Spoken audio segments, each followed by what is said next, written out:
Oke, sekarang kita lanjutkan pendalaman tentang materi muatan kurikulum.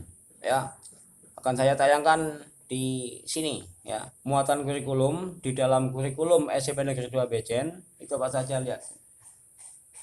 Ya, ada A muatan nasional, B muatan lokal, kemudian yang C bimbingan dan konseling, D teknologi informasi dan komunikasi, kemudian E sistem pembelajaran, kemudian yang F adalah sistem penilaian, yang G kegiatan ekstrakurikuler, yang H kriteria ketuntasan minimal, kemudian yang I remedial dan pengayaan, ya, kemudian yang C kriteria kenaikan dan kelulusan, kemudian yang K penumbuhan budi pekerti dan literasi. Ya, catat baik-baik ya, itu nanti yang akan kalian laksanakan itu termasuk kompetensi yang harus kalian kuasai ya. Saya akan jelaskan yang pertama, muatan nasional. Ya, muatan nasional itu tadi 10 mata pelajaran yang ada. Ya, 10 mata pelajaran dari PAI sampai prakarya. Kemudian yang B yang tadi ya, muatan lokal. Muatan lokal adalah bahasa Jawa. Bahasa Jawa itu muatan provinsi. Nah, kemudian yang muatan kabupaten sebenarnya juga ada, tapi kita tidak melaksanakan karena tidak wajib. Kemudian yang ketiga ada muatan lokal sekolah. Ya, muatan lokal sekolah dulu ada, yaitu pelajaran tata boga. Tapi sekarang tidak diajarkan kembali karena sudah ada mata pelajaran prakarya. Ya, mata pelajaran prakarya. Di dalamnya sudah ada prakarya tata boga.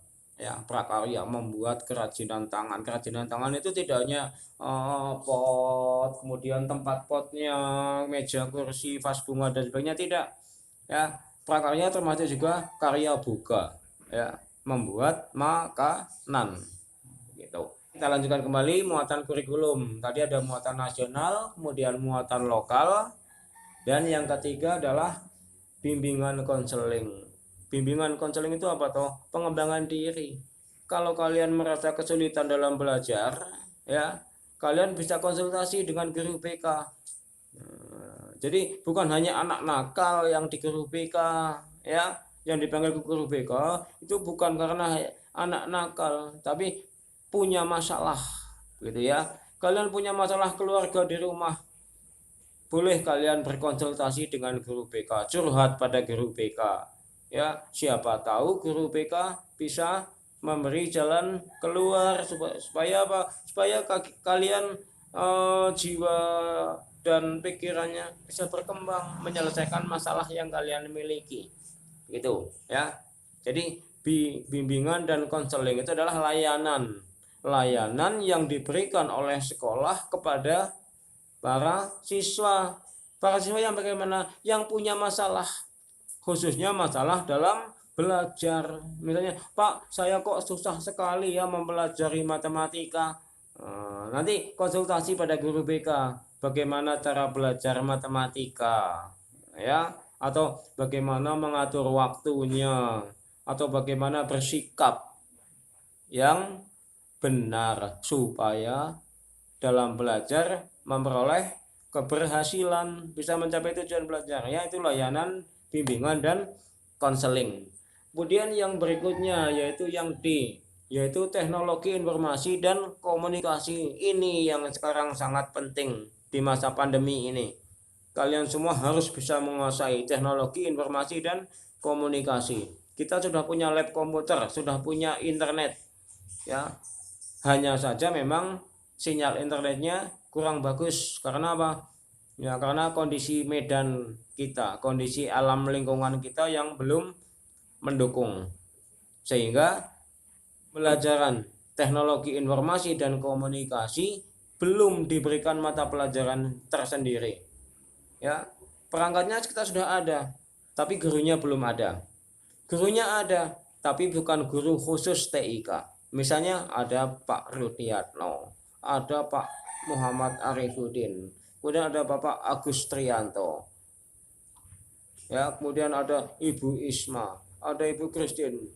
Mereka semua menguasai TIK, ilmu pengetahuan dan teknologi, tapi mereka bukan guru TIK.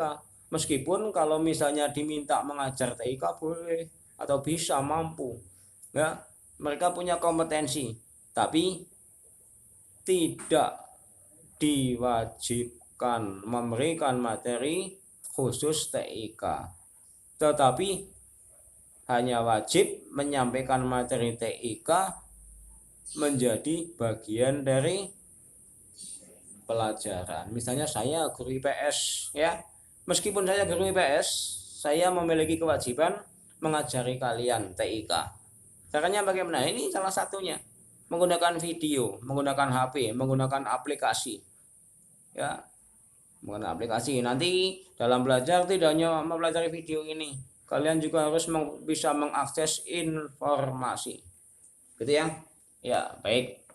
Kemudian yang berikutnya sistem pembelajaran. Bagaimana sistem pembelajaran di sini? Ya, di SMP Negeri 2 Mejen. Nah, dalam penyusunan kurikulum itu ada 2 sistem pembelajaran, yaitu dengan sistem paket, yang kedua dengan sistem SKS. Kalau sistem paket, ya, mata pelajarannya dikemas jadi satu paket. Ini yang harus kamu pelajari, satu paket. Nah, kalau sistem SKS, ya, mata pelajaran yang 11 itu dipisah-pisah, ya, dipisah-pisah. Di semester 1 kalian boleh hanya belajar 6 mapel, ya, yang 5 mapel di semester 2, begitu, bebas. Jadi ada yang di semester 1 hanya ambil 4 mapel, begitu. Di semester 2 ambil 7 mapel, boleh. Dalam sistem SKS begitu, tetapi jarang, ya. Sistem SKS ini lebih banyak diterapkan di perguruan tinggi, ya, di perguruan tinggi, gitu. Oke, jadi sistem paket. Nah, dalam satu paket kalian harus belajar 11 mata pelajaran, itu satu paket, tuh, gitu, ya. Nah, kemudian yang berikutnya sistem penilaian. Oh iya, maaf, kembali lagi ke sistem pembelajaran. Sistem pembelajaran yang kita laksanakan di masa pandemi, ya, di masa pandemi menggunakan dua cara. Yang pertama dengan tatap muka terbatas, ya. Yang kedua dengan cara daring, ya, daring maupun luring. Jadi kalau dulu 1 minggu itu 2 pertemuan, karena di masa pandemi ini hanya ada 1 pertemuan. Yang 1 pertemuan bagaimana? Ditiadakan, tapi diganti, kalian di rumah, Pak Guru di rumah, ya, berkonsultasi, mau pakai WA, Telegram, video call, Google Meet, Zoom, ya, telekonferensi dan sebagainya. Ada ratusan media yang bisa digunakan untuk kegiatan belajar, gitu ya. Jadi sistem pembelajarannya begitu.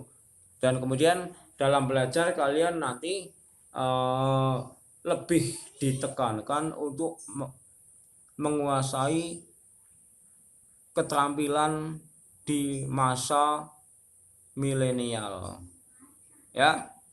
Keterampilan dia 4 keterampilan pokok, ya, jadi 4 keterampilan yang harus kalian kuasai. Yang pertama, berpikir kritis. Berpikir kritis.